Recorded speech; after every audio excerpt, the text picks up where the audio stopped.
Hello दोस्तों, स्वागत है स्टडी साइट के इस नए वीडियो में। आज हम देखेंगे 72वीं बीपीएससी के सिलेबस और स्टडी प्लान को देखेंगे। तो आइए शुरुआत करते हैं।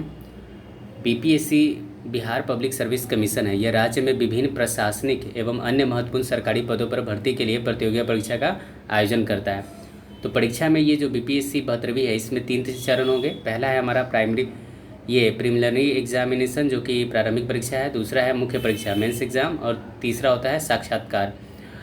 तो अभी हम प्रारंभिक परीक्षा के बारे में देखेंगे। तो प्रारंभिक परीक्षा का जो होता है वो एमसीक्यूज बेस होता है, जिसमें कि 5 एमसीक्यू दिए रहते हैं, ए बी सी डी और ई जो एमसीक्यूज है ये दिया गया है कि अगर आप क्वेश्चन को नहीं बनाना चाहते हैं, तो आपको ई फिल करना है, और बाद बाकी ए बी सी डी है, इसमें से जो सही होगा वो आप फिल करें। अगर आप क्वेश्चन नहीं बनाना चाहते हैं तो उसे छोड़ना नहीं है, बल्कि वहाँ पर ई वाले ऑप्शन को फिल करना है।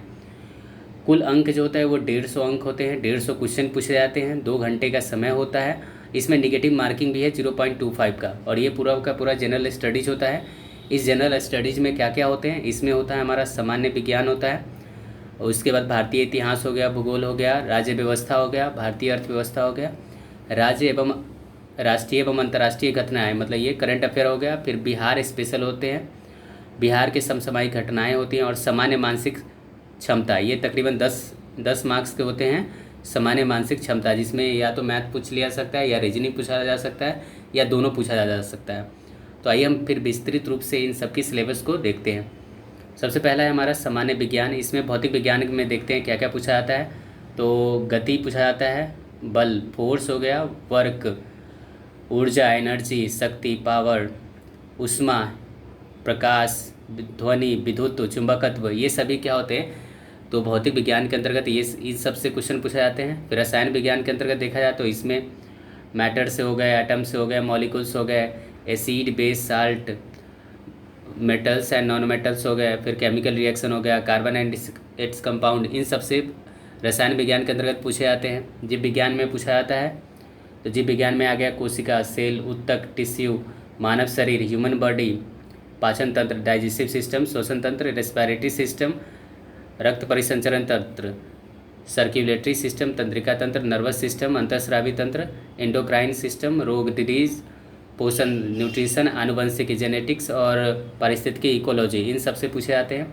फिर उसके बाद आता है हमारा भारतीय इतिहास। तो इसमें होता है सिंधु घाटी सभ्यता से, वैदिक सभ्यता से, महाजनपद से, बौद्ध धर्म से, जैन धर्म से, मौर्य साम्राज्य से, अशोक से, गुप्त काल से, प्राचीन कला एवं संस्कृति, इन सबसे क्वेश्चन इसमें पूछे जाते हैं। उसके बाद आता है मध्यकालीन भारत। तो इसमें दिल्ली सल्तनत हो गया, मुगल साम्राज्य हो गया, भक्ति आंदोलन, सूफी आंदोलन, क्षेत्रीय राज्य, प्रशासनिक व्यवस्था, कला एवं स्थापत्य, इन सबसे मध्यकालीन भारत से क्वेश्चन पूछे जाते हैं।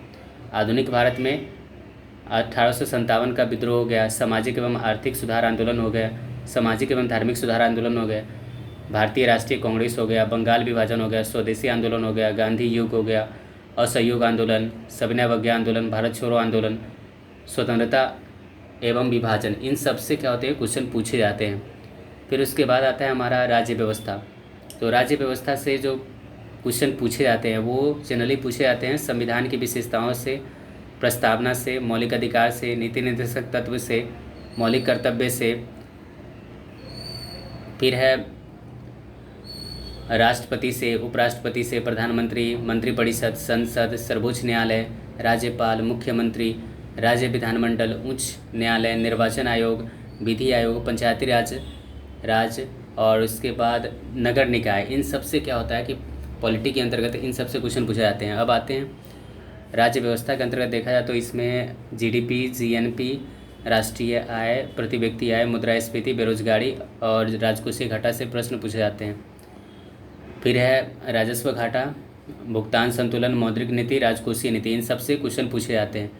भूगोल के अंतर्गत देखा जाए तो भारत का भूगोल में पृथ्वी की संरचना, पर्वत, पठार, मैदान, नदियाँ, जलवायु, मानसून, मिट्टी,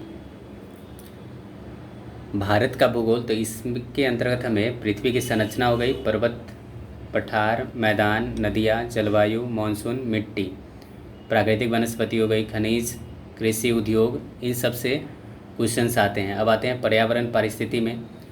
तो इन्वायरमेंट इकोलॉजी में जो क्वेश्चन पूछे जाते हैं वो पूछे जाते हैं पारिस्थितिकी तंत्र से, खाद्य श्रृंखला से, खाद्य जाल से, जैव विविधता संरक्षण से, राष्ट्रीय उद्यान से, वन्यजीव अभयारण्य से, जलवायु परिवर्तन से, ग्लोबल वार्मिंग से, ग्रीन हाउस गैसेस से, ओजोन लेयर, प्रदूषण, इन सब से क्वेश्चन पूछे जाते हैं।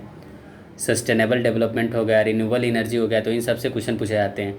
अब हमारा है करंट अफेयर। तो करंट अफेयर में जो क्वेश्चन पूछे जाते हैं वो जनरली सरकारी योजनाओं से, महत्वपूर्ण नियुक्तियों से, पुरस्कार, खेल, विज्ञान एवं तकनीक, अर्थव्यवस्था, महत्वपूर्ण रिपोर्ट, राष्ट्रीय घटनाक्रम, इन सब से क्वेश्चन पूछे जाते हैं। साथ ही महत्वपूर्ण रिपोर्ट हो गए, राष्ट्रीय घटनाएं हो गए, अंतर्राष्ट्रीय घटनाएं हो गए, बिहार की समसामयिक घटनाएं, इन सब से पूछा जाता है।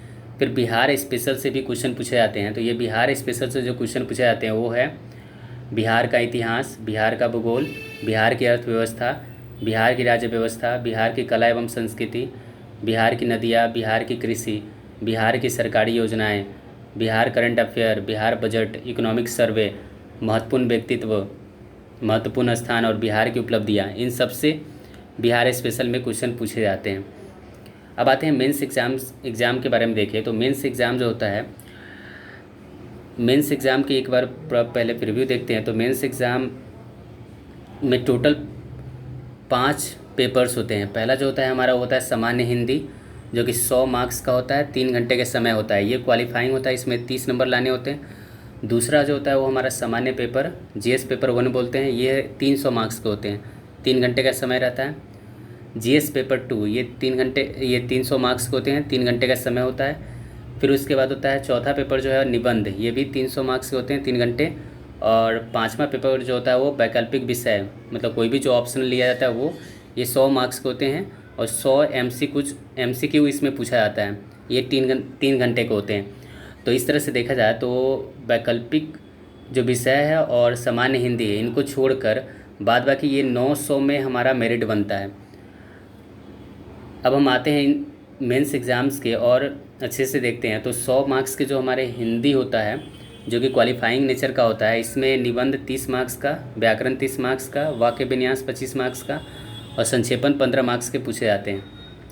जीएस पेपर 1 जो कि 300 मार्क्स का होता है, इसके अंतर्गत आता है हमारा भारत का आधुनिक इतिहास और भारतीय संस्कृति, राष्ट्रीय तथा अंतर्राष्ट्रीय महत्व के वर्तमान घटनाक्रम, ये करंट अफेयर हो गया। सांख्यिकी विश्लेषण, आरेखन और चित्रण हो गया। फिर सामान्य पेपर जीएस पेपर 2 है, इसके अंतर्गत आता है भारतीय राज्य व्यवस्था, भारतीय अर्थव्यवस्था और भारत का भूगोल, भारत के विकास में विज्ञान और प्रौद्योगिकी की भूमिका और प्रभाव, तो ये आते हैं। निबंध जो है वो 300 मार्क्स का निबंध होता है। तो निबंध में इन सारी भूमिकाओं को हमें एक साथ देखना होता है कि पहले हमें भूमिका देना होता है, पृष्ठभूमि करना होता है, फिर विषय के बारे में परिचय देना होता है, सामाजिक, आर्थिक, राजनीतिक, प्रशासनिक, पर्यावरणीय आयाम से हमें उस टॉपिक्स को एक्सप्लेन करना होता है, फिर बिहार का संदर्भ देना होता है, चुनौती, समाधान और निष्कर्ष तक पहुंचना होता है। फिर हमारा एक ऐच्छिक विषय, एक ऑप्शनल सब्जेक्ट होता है, जो कि 100 मार्क्स का ऑप्शनल सब्जेक्ट होता है, 3 घंटे का समय रहता है। जनरली ऑप्शनल सब्जेक्ट वही चूज़ करना चाहिए जिसमें ज़्यादा इंटरेस्ट हो। अब कोई ऐसा ऑप्शनल सब्जेक्ट नहीं चूज़ करना चाहिए। 100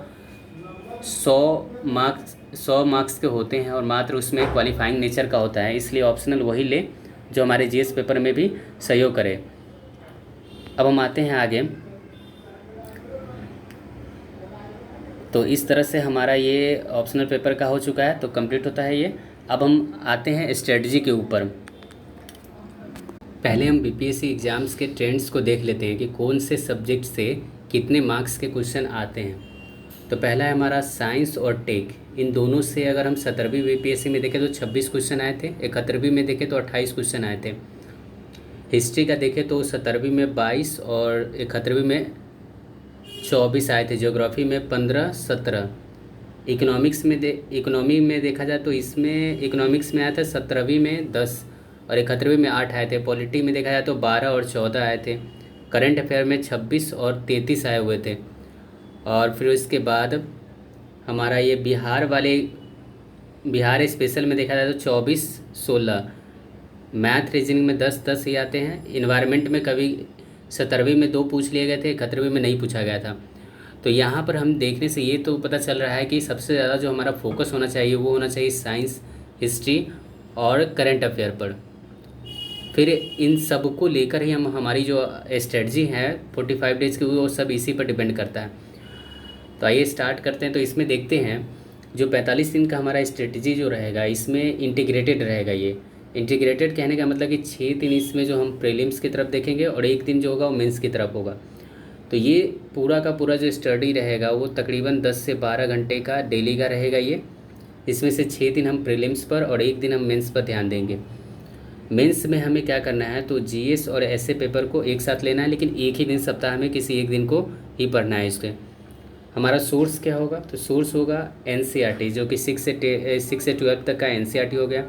तो इसमें हमें एनसीईआरटी को पूरा पढ़ना नहीं है, बल्कि बस मास्टर वीडियो को देख लेना है और देखकर ही हमें एनसीईआरटी को कंप्लीट करना है। तो जैसे एक अगर हिस्ट्री 6 क्लास की हिस्ट्री है तो बस उसका एक मास्टर वीडियो देखना है और देखकर वो कंप्लीट करना है। फिर आता है हमारा स्पेशल बुक। तो स्पेशल बुक में या तो कोई एक रखना है, या तो लुसेंट रखे, या क्राउन रखे, या घटना चक्र का बुक रखें।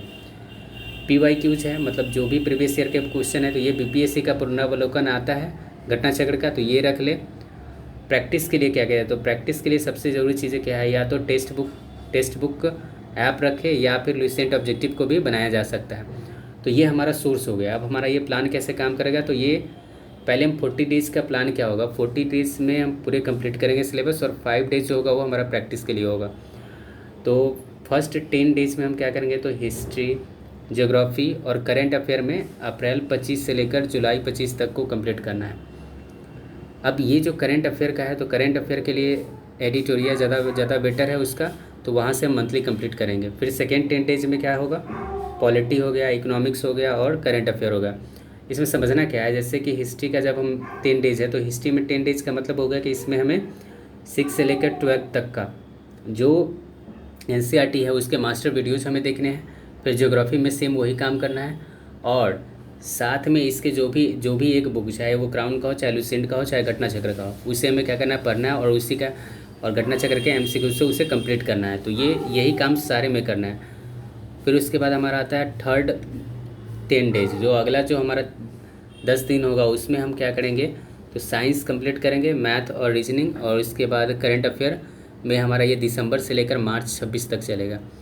मार्च 26 तक का मतलब दिसंबर 25 से लेकर मार्च 26 तक के करंट अफेयर को देखेंगे। फिर लास्ट 10 डेज होगा, इसमें हमें आर्ट एंड कल्चर हो गया, इकोलॉजी हो गया और बिहार विशेष, और इसके साथ करंट अफेयर अप्रैल से लेकर जुलाई 2026 तक के हम करंट अफेयर को देखेंगे। अब जो रेस्ट 5 डेज बच गया उसमें हम जुलाई से आगे का करंट अफेयर पूरा कवर करेंगे। और जब एग्ज़ाम के हम नज़दीक हो तब हमें क्या करना चाहिए, जो व्यक्तिगत जो होते हैं, जैसे कि कौन क्या है, ये सब को हमें उस समय पढ़ना चाहिए। अब आते हैं मेंस। तो मेंस में जनरली अभी उतना फोकस तो मेंस पर करना नहीं है, लेकिन फिर भी सप्ताह में एक दिन हमें क्या करना है, जीएस पेपर में PYQs जो भी है, जैसे ये प्राम IAS का आता है या फिर एडिटोरियल का आता है, तो ये लेकर और आराम से चैप्टर वाइज हमें PYQs सॉल्व करने हैं, उसे बस पढ़ना है। दूसरा क्या है, एसए में आता है दृष्टि BPSC का आता है, ये दृष्टि का आता है BPSC के लिए ऐसे, जिसमें कि बहुत सारे उसमें भी ऐसे दिए रहते हैं। तो उसमें से क्या करना है, एक एक ऐसे को पढ़ना है, बस लिखना वगैरह नहीं है। तो जो भी मेंस में है, तो मेंस में हमें क्या करना है, बस क्वेश्चंस को पढ़ने हैं, उसे लिखने नहीं है। जो कि हमारा ज़्यादा फोकस अभी होना चाहिए वो प्रीलिम्स पर होना चाहिए, क्योंकि ये प्रीलिम्स का जो डेट है वो है 25 अक्टूबर 2026 को है ये। तो इस तरह से हमारा ये पूरा स्ट्रेटजी ख़त्म होता है।